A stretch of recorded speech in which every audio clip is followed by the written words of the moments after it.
नमस्कार, capital TV में आपका स्वागत है। कल प्रधानमंत्री नरेंद्र मोदी ने राजपथ का नाम बदलकर कर्तव्य पथ रख दिया और इंडिया गेट के पास नेताजी सुभाष चंद्र बोस की मूर्ति का अनावरण किया और साथ ही साथ जनता के लिए सेंट्रल विस्ता ओपन हो गया है। यह बदलाव क्या ज़रूरी था? कर्तव्य पथ क्या वाकई वहाँ से गुजरने वालों को कर्तव्य बोध कराएगा? राजनीति भी होगी, लेकिन एक सेना के अधिकारी इन बदलाव को किस तरीके से देखते हैं, ये जानने और समझने के लिए हमारे साथ मेजर जनरल एसपी सिन्हा है। आपका बहुत बहुत स्वागत है। ये जो बदलाव हुआ है उससे खुश हैं आप? बहुत खुशी की कोई सीमा नहीं है। मन प्रफुल्लित हो गया है, आनंदमय हो गया है। क्यों ऐसा? बताता हूँ।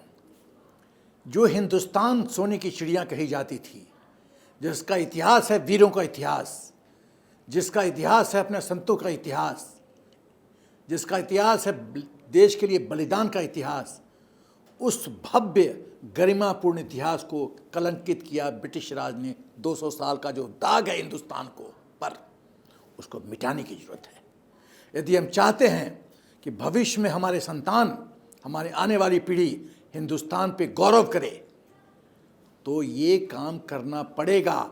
अदरवाइज ये दाग बार बार याद दिलाएंगे कि तुम गुलाम थे। ये भावनाहीन भावना पैदा करती है। इसीलिए ये बहुत ज़रूरी था। मुझे एक बात बताइए, वहाँ पे नेताजी की मूर्ति लगाई गई, किसी और की क्यों नहीं लगाई जा सकती थी? क्योंकि नेताजी ही की वजह से हमको इंडिपेंडेंस मिला, आज़ादी मिली। और मैं कोट करना चाहता हूँ, जब ex prime minister of Britain Calcutta आए, उस समय एक्टिंग गवर्नर थे फनी नाथ चक्रवर्ती। तो ex prime minister ji call on करने गए, उनको ऐसे मिलने गए। तो फनी नाथ चक्रवर्ती जी ने कहा कि माननीय महोदय, आप ये बताइए कि आप सेकेंड वर्ल्ड वॉर तो जीत चुके थे,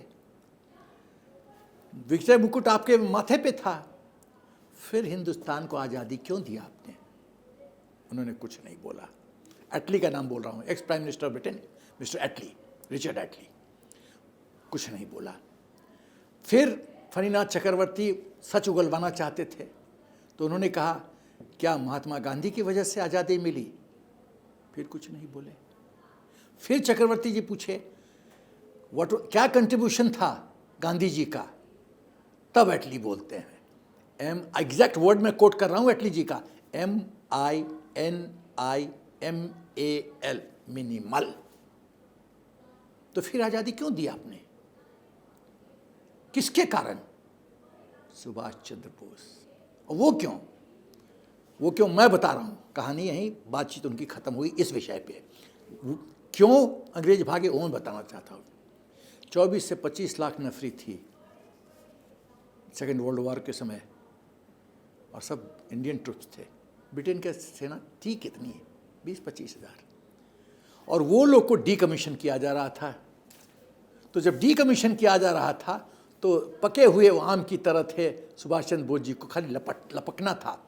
और वो तो बोलते थे, तो मुझे खून दो, मैं आज़ादी दूंगा। कदम कदम बढ़ाए जा, खुशी के गीत जाए, ये जिंदगी है मौत देश की, देश पे लुटाए जा। और इस धुन में सब लोग एकदम इतना मंत्रमुग्ध हो जाते थे कि राष्ट्र के लिए कुछ भी करने के लिए तैयार होते थे। तो आप, जिस आदमी ने आपको आज़ादी दिलाई, जिस आदमी को इतना तड़पाया गया, जिस आदमी को झूठ मूठ का फैलाया गया कि वो एयर क्रैश में मरे और आज तक सच नहीं लाया गया है, तो उस आदमी का आप सम्मान करेंगे? या वो लोग जिनको पटियाला जेल में रखा जाता था और टॉयलेट करने के लिए ब्रिटिश टॉयलेट चाहिए था और ओवरनाइट ब्रिटिश टॉयलेट लगा, उन लोग का आप सम्मान करेंगे? वो किंग जॉर्ज का सम्मान करेंगे? किंग जॉर्ज 5 का 1968 तक इंडिया गेट पे स्टैचू लगा हुआ था। 21 साल इंडिपेंडेंस के बाद किंग जॉर्जेस का स्टैचू आप लगाए हुए हैं। कैसे देश को, हमारे नौजवानों को कैसे स्वाभिमान जगेगा कि हमारा देश इतना महान है जब किंग जॉर्जेस का स्टैचू देखेगा तो पिता से पूछेगा कि बाबूजी ये क्या है, तो बोलेंगे ये हमारे एक ज़माने में राजा होते थे। जब आप राजपथ की बात करते हैं और एक बच्चा उंगली लेके बाप के साथ राजपथ पे घूमता है, पिता ये क्या है, ये राजपथ क्यों है? बेटा हम लोग अंग्रेजों के गुलाम थे। क्या आप चाहते हो कि आपका जब परिवार पूर्वजों को कैसे याद करे? मैं सोचता हूं कि मेरा पूर्वजों का ये इतिहास हो तो मैं तो गरिमापूर्ण होगा। वो कैसे कि जैसे मैं कहूँ मेरे पूर्वज राजा थे, महाराजा थे, प्रोफेसर थे, संगीतकार थे, सेनानी थे, बलिदान हुए देश के लिए, तब मुझे गर्व होगा। लेकिन यदि मेरे परिवार वाले बोलेंगे तुम्हारे बाप गुलाम थे, कैसे मेरे को स्वाभिमान? लेकिन नेहरू का भी तो लग सकता था। काहे के लिए नेहरू का लगेगा? जिस आदमी ने बर्बाद किया इस देश को, नेहरू का क्यों लगेगा? नेहरू का इसलिए नहीं लगेगा कि आप इतिहास पढ़िए, सैनिक स्कूल में हम लोग को हिस्ट्री सिखाया जाता था, इतिहास पढ़िए। एडवीना को MI5 ने प्लांट किया था। एडवीना के साथ रिश्ता, माउंटबेटन के साथ रिश्ता ठीक नहीं था। मैं कुछ बोलना नहीं चाहता क्योंकि वो महिला है, उसका किसका रास्ता कितने लोगों के साथ रिश्ता था मैं बोलना नहीं चाहता, मुझे एग्जैक्ट फिगर याद पता है। MI5 ने, ब्रिटिश MI मिलिट्री इंटेलिजेंस ने प्लांट किया था उसको कि नेहरू जी को अपने गिरफ्त में ले लो। गिरफ्त में उसने ले लिया। क्यों नहीं यूनियन जैक डाउन हुआ 15 अगस्त 1947 को?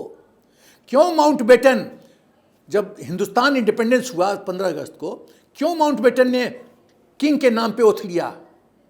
क्यों नहीं भारत के राष्ट्र के नाम पे लिया? क्यों इंडियन नेवी इंसिग्निया में रेड क्रॉस था? इस सबका जवाब नेहरू को देना पड़ेगा ना। क्यों 370 दिया गया? क्यों आर्मी को डिसबैंड करने के लिए सोच रहे थे? क्यों जब ब्रिटिश जनरल उसको ब्रीफ करना चाहता था तो उसको कहे मेरे पास टाइम नहीं है, मुझे आर्मी की जरूरत नहीं है, स्क्रैप करो इसको, और हम पुलिस से हमारे लिए काफ़ी है, हमको सेना की जरूरत नहीं, हम शांति प्रिय देश हैं। क्यों 62 वार में हमारी ये हालत हुई? क्यों एम्यूनिशन ट्रूप्स के पास नहीं था, खाना नहीं था, ड्रेस था, जूता नहीं था? क्यों? और उसकी मूर्ति आप लगाना चाहते हो? मैटर ऑफ शेम कि ऐसा आदमी प्राइम मिनिस्टर बनता है इस देश का। मैं मर्यादा क्रॉस कर रहा हूं, बट मेरा खून खौलता है जब मैं देखता हूं कि देश के साथ ऐसा किया गया है। लेकिन सोनिया गांधी ने 2004 में फिर से नेवी के इस पे क्रॉस लगा दिया था। वही तो, जब अपने घर में किताब रखेगी how to convert India into a Christian state, आप देखिए, मैं आपको वीडियो भेज देता हूं, तब तो यही होगा भाई। वाजपेयी जी रेड क्रॉस हटाते हैं, 2004 में कांग्रेस सरकार आती है, सोनिया बोलती है मनमोहन सिंह को, और योर्स ट्रूली ओबीडियंट इंप्लीमेंट करते हैं, फिर रेड क्रॉस आ जाता है। 2022 में फिर रेड क्रॉस हटता है। तो आपको लगता है कि भाई नेहरू जी की जगह वहाँ पे नेताजी की तस्वीर लगानी एकदम बहुत ही सही डिसीजन है? बहुत ही उत्तम, बहुत उत्तम। ये नेताजी का जो बलिदान है वो उसका रिकग्निशन है। प्रकृति का नियम बहुत साफ है, वो न्याय करता है। जब न्याय का काल चक्र चलता है तो सभी के साथ न्याय करता है। तो ये जो मोदी जी ने नाम बदल दिया, कांग्रेस वाले कह रहे हैं कि भाई ये सिर्फ जो है नाम बदलने के लिए मोदी जी उल्टा पुल्टा करते रहते हैं, तो ये राजपथ से कर्तव्य पथ, इस नाम पे आपका क्या कमेंट है? पहली चीज़ तो ये क्यों जरूरी था नाम चेंज करना। जैसा मैंने कहा कि मैं यदि छोटा बच्चा हूँ, मेरे पिताजी उंगली पकड़ के यदि राजपथ मुझे वॉक कराने हैं, हम कहे बाबूजी ये राजपथ क्या होता है, तो बेटा राजपथ अंग्रेज हम पे रूल किए तो ये किंग्स वे कहा जाता था। इस पथ पे सिर्फ राजा जा सकते थे, किंग ऑफ इंग्लैंड या क्वीन ऑफ इंग्लैंड, इसीलिए इसका राजपथ किया गया। और जनता जनार्दन के लिए जनपथ, कॉमन आदमी उस पर घुसो, जनता जनार्दन इस रूट पे नहीं आ सकती थी, बैंड था। तो क्या हम उस इतिहास को ढोएंगे? अब इसीलिए ये जो राजपथ है ये गुलामी का प्रतीक है। ये जो 200 साल का जो काला दाग है हमारे भव्य इतिहास पे, उसका ये दाग काला दाग का प्रतीक है। तो ये क्या क्यों जरूरी था? इसीलिए जरूरी था। तो 1000 साल से जो काला दाग पड़ा हुआ है, तो हुमायूं रोड, तो पता नहीं कौन कौन सा रोड जो है दिल्ली के अंदर में, उसको भी बदलना चाहिए।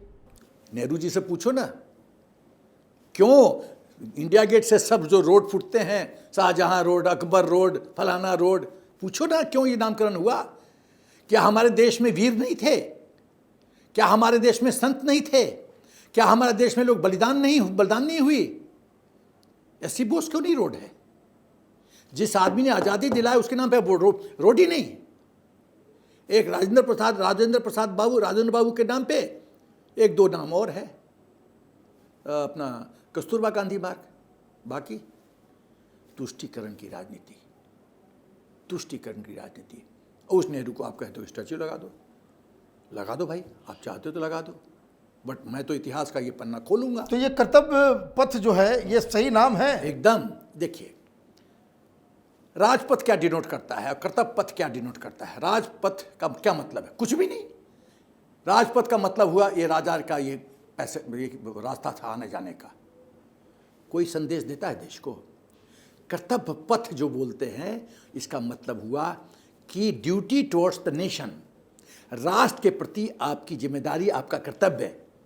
तो जो ही पिता बोलेगा बेटे को, बेटा ये कर्तव्य पथ है, मतलब राष्ट्र के लिए तुम कर्तव्य करो, अपना ड्यूटी निभाओ। और तुम्हारा ड्यूटी क्या है? राष्ट्र भक्ति, राष्ट्र के लिए शहीद होना, राष्ट्र के लिए एक शक्ति का सोर्स होना। तो ये कर्तव्यबद्ध प्रेरणा देगा बच्चों को, हमारे आने वाली पीढ़ी को, कि कर्तव्य करो राष्ट्र हित में। इससे बेटर नाम तो हो ही नहीं सकता कोई, इससे बेटर नाम नहीं हो सकता। कोई भी नाम डाल दो, लेकिन जब कर्तव्य डालते हो तो एक संदेश दिया जा रहा है बच्चों को, कर्तव्य करो। खाली फंडामेंटल राइट्स की लोग बात करते हैं, फंडामेंटल ड्यूटीज़ की भी तो बात होनी चाहिए कि आपका राष्ट्र के प्रति क्या ड्यूटी बनता है। उसी परिप्रेक्ष्य में मैं कहना चाहता हूँ, कुछ उदाहरण देना चाहता हूँ कि किस तरह से हम ब्रिटिश लेगेसी यहाँ पर सुरक्षित करते रहे। पहला एग्जाम्पल, रेड क्रॉस कह दिया मैं, वाजपेयी जी ने 2001 में हटाया, 2004 में वापस आया, 2022 में मोदी जी ने फिर हटाया। तो ये माना जाए कि भाई जो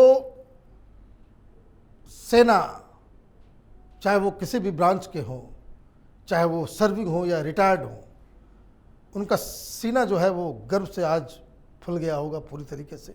एकदम। देखिए, मैं 100% सबका गारंटी नहीं ले सकता, क्योंकि सबकी अपनी अपनी सोच होती है। कोई दो व्यक्ति की सोच 100% सेम नहीं होती, मिरर कॉपी नहीं होती है, अपनी अपनी सोच होती है।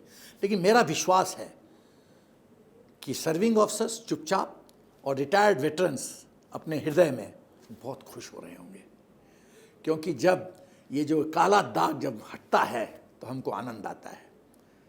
आपको एक छोटा सा उदाहरण देना चाहता हूँ कि सेना में पहले ऑफिसर्स लोग एक दूसरे को कॉम्प्लीमेंट देते थे, good morning sir, good evening sir, good afternoon sir, good night sir, खत्म, जय हिंद। जय हिंद। अब हम एक दूसरे को जय हिंद ही बोलते हैं, हिंदुस्तान की जय हो। गुड मॉर्निंग का क्या मतलब है? अंग्रेज चले गए, गुड मॉर्निंग नहीं गया यहाँ से, जय हिंद क्यों नहीं? जय हिंद करते अब तो। यदि जनरल भी बात करता, कैप्टन जय हिंद सर, जय हिंद। जय हिंद हिंदुस्तान के सर्विस के लिए, हिंदुस्तान के लिए कुर्बान होने की प्रेरणा देता है, जोश देता है।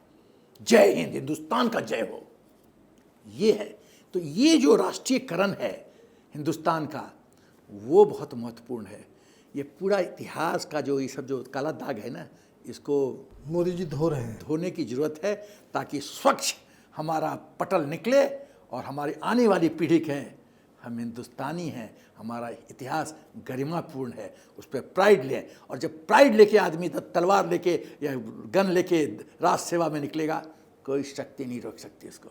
आपका बहुत बहुत धन्यवाद। आपने इस ऐतिहासिक डेवलपमेंट के ऊपर अपनी राय आपने रखी और ये भी बताया और समझाया हमें कि क्यों उस जगह पे सबसे ज़्यादा अगर कोई सुशोभित हो सकता था वो नेताजी सुभाष चंद्र बोस थे।